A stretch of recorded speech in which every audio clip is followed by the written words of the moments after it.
मैं डॉक्टर चतुर सिंह, सहायक आचार्य MSJ college Bharatpur, BA part 3 के पाठ्यक्रम में निर्धारित मुक्तिबोध की कविताओं की व्याख्या प्रस्तुत कर रहा हूँ। आह त्याग की उत्कट प्रतिमा, होरी महतो भूली धनिया, जाग रहे हैं, काम कर रहे हैं अब भी अपने खेतों में। उनकी श्वेत अस्थियों से इस युग का वज्र बनेगा भयंकर। वह बबूल जो चिर निर्वासित एक प्रतीक बना है, केवल जन जन के निसीम त्याग का। मेरी खिड़की से दिखती है होरी की वह याद। जवानी में आया है पीले फूलों को छिटकाता प्रिय बबूल, वह अर्पण आकुल आत्मचेतना में विफल हो, चाह रहा है मज्जित करना दिशाकूल को।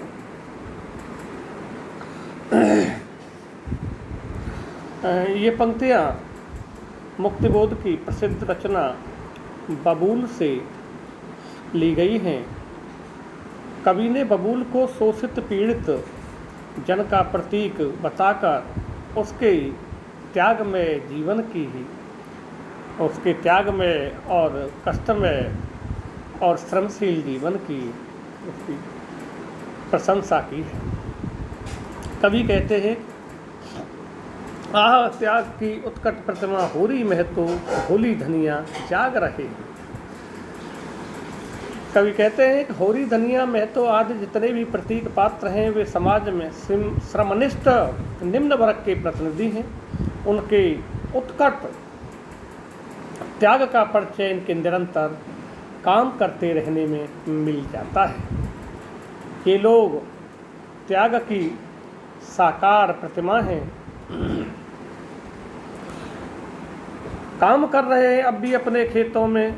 उनकी श्वेत अस्थियों से शिव का वज्र बनेगा भयंकर। वे लोग त्याग की साकार प्रतिमा हैं। वे रात को भी जागते रहते हैं तथा अपने खेतों में रात को भी काम करते रहते हैं। इस तरह ये निरंतर श्रमशील बनकर अपने शरीर को सुखा डालते हैं। इनकी सफ़ेद हड्डियों से ऐसा वज्र बनेगा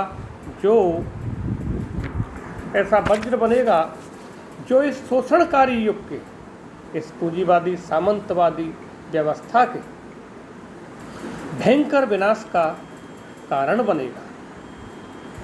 भयंकर विनाश का कारण बनेगा। वह बबूल जो चिर निर्वासित एक प्रतीक बना है, केवल जन जन के निसीम त्याग का। मेरी खिड़की से दिखती है होरी की वह याद। बबूल का अन्य वृक्षों की तरह सम्मान नहीं होता। वह वृक्ष जाति से चिर निर्वासित है, फिर भी वह निम्न वर्ग के त्यागमय जीवन का एक अनुपम प्रतीक है। अब भी मैं अपनी आँखों से होरी के श्रमनिष्ठ त्यागमय जीवन को देखता हूँ, उसके पीड़ित जीवन को याद करता हूँ। जवानी में आया है पीले फूलों को छिटकाता प्रिय बबूल, वह अर्पण आकुल आत्मचेतना में विफल हो, चाह रहा है मंजित करना दिशाकूल को। बबूल का पेड़ जो छोटे छोटे पीले फूल उगाता है, उन्हें वह निर्लोभ भाव से धरती पर बिखेर देता है। वह केवल आत्म त्याग के लिए आकुल रहता है तथा आत्म चेतना से सभी दिशाओं को, समग्र मानवता को मज्जित करना चाहता है। यही उसकी महानता है।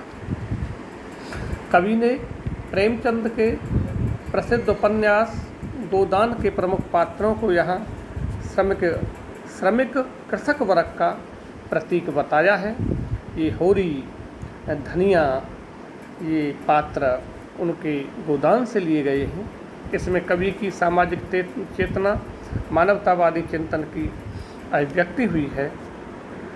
प्रतीक विधान यहाँ आया है। अनुप्रास एवं समासोक्ति अलंकार का प्रयोग हुआ है।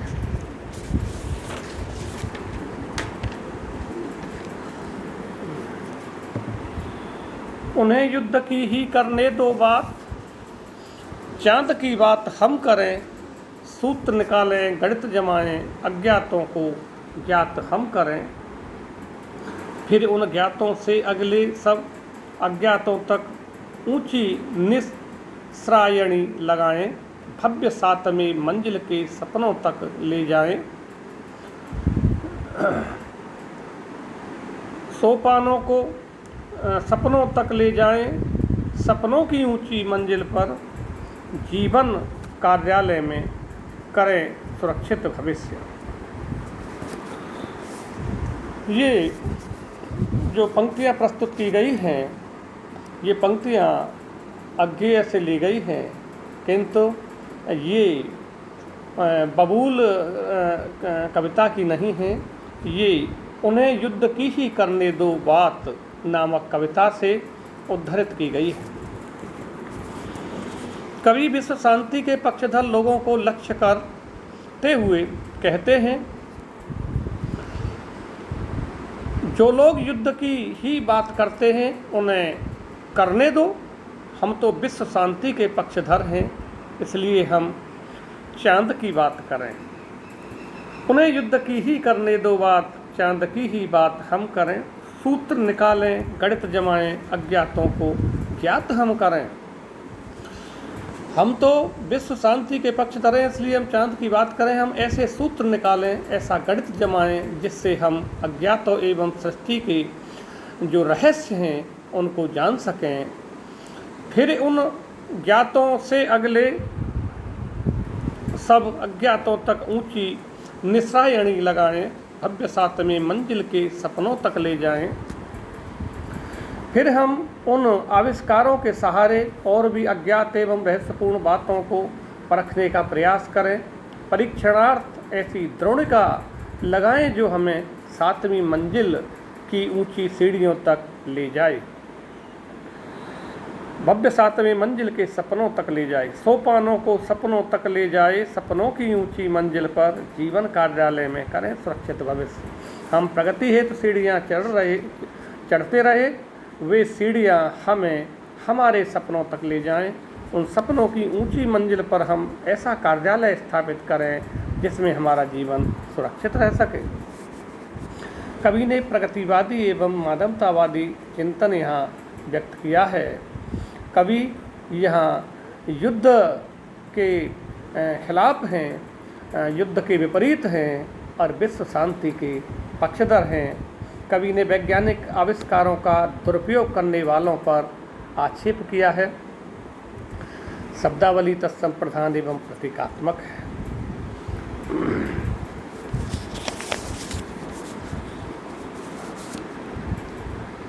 संभव है सपनों का ऊंचा हाल, थामने वाले नीचे लोहे के सहतीर, तजुर्बों के पूरे न जमे या कोई नुक्स रहे, तो ऐसी हालत में हम नई परीक्षा पद्धतियों के द्वारा फिर से जांचें। गणित की ज्ञात और भी अधिक ज्ञात या अज्ञातों पर पुनः नया आघात। ज्ञात के द्वारा पुनः नए सोपान, स्वप्न का नया हाल, पुनः संगठित जीवन, बीमा दफ्तर। संभव है सपनों का ऊंचा हाल। कवि यहाँ उन्हें युद्ध की ही करने दो बात कविता से संकलित इन पंक्तियों में कवि ने विश्व शांति एवं मानव कल्याण की भावना व्यक्त की है। मुक्तिबोध कहते हैं कि हम अपने स्वर्णिम भविष्य को सुरक्षित रखते हुए जो ऊंचा सोपानों का हाल बनाएं। संभव है उसे थामने के लिए नीचे से लगाई गई लोहे की बल्लियां अच्छी तरह नहीं लगी हो, वे हमारे अनुभवों की कमी के कारण अच्छी तरह नहीं जमे हों, तो हम फिर से अनुसंधान करें तथा नई परीक्षण पद्धतियों को अपनाकर उन कमियों को जांचें जिससे कोई भी नुक्स नहीं रहने पाए। इस तरह नए ढंग से प्रयास करने पर ज्ञात बातें और भी ज्ञात हो जाएंगी, जो हमें अज्ञात थे उस पर फिर नया प्रहार हो सकेगा। इस प्रकार ज्ञात बातों के द्वारा भविष्य के भवन की सीढ़ियों का मजबूती से निर्माण हो सकेगा तथा हमारे सपनों का हॉल फिर से संगठित हो जाएगा, जिससे हमारा एवं मानव जाति का जीवन बीमा दफ्तर मजबूत हो जाएगा। इसमें कवि ने मानवीय संवेदना व्यक्त की है। भाषा तत्सम तद्भव प्रधान तथा प्रतीकात्मक है। अनुप्रास, यमक, रूपक एवं समासोक्ति अलंकार का प्रयोग किया गया है।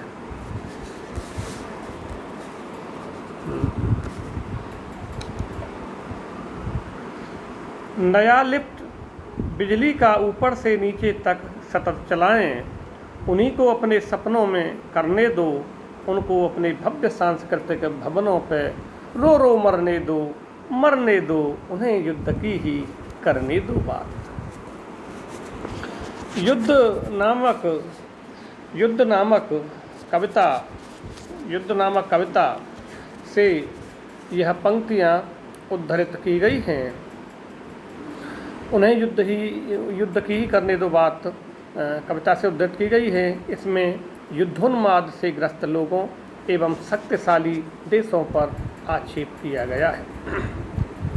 मुक्तिबोध कहते हैं जो जीवन बीमा दफ्तर बन रहा है उस तक जाने के लिए बिजली से चलने वाली लिफ्ट लगावें, उसे निरंतर चलाते रहें, अर्थात मानव कल्याण हेतु प्रगति निरंतर करते रहें, प्रगति के पथ पर चलते रहें।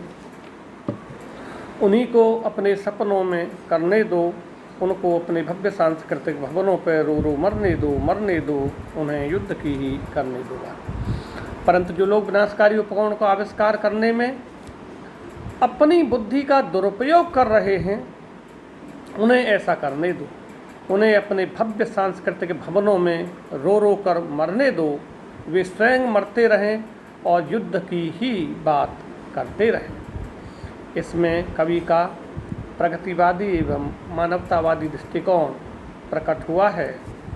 व्यंग एवं आक्षेप का स्वर यहाँ प्रकट किया हुआ है। भाषा प्रतीकात्मक है।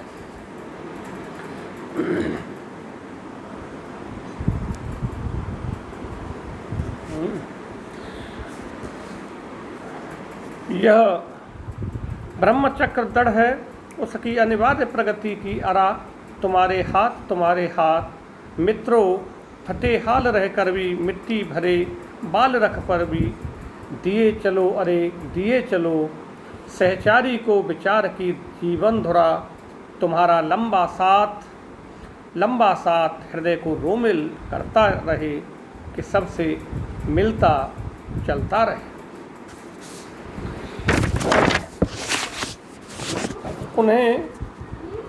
उन्हें युद्ध की ही करने दो बात नामक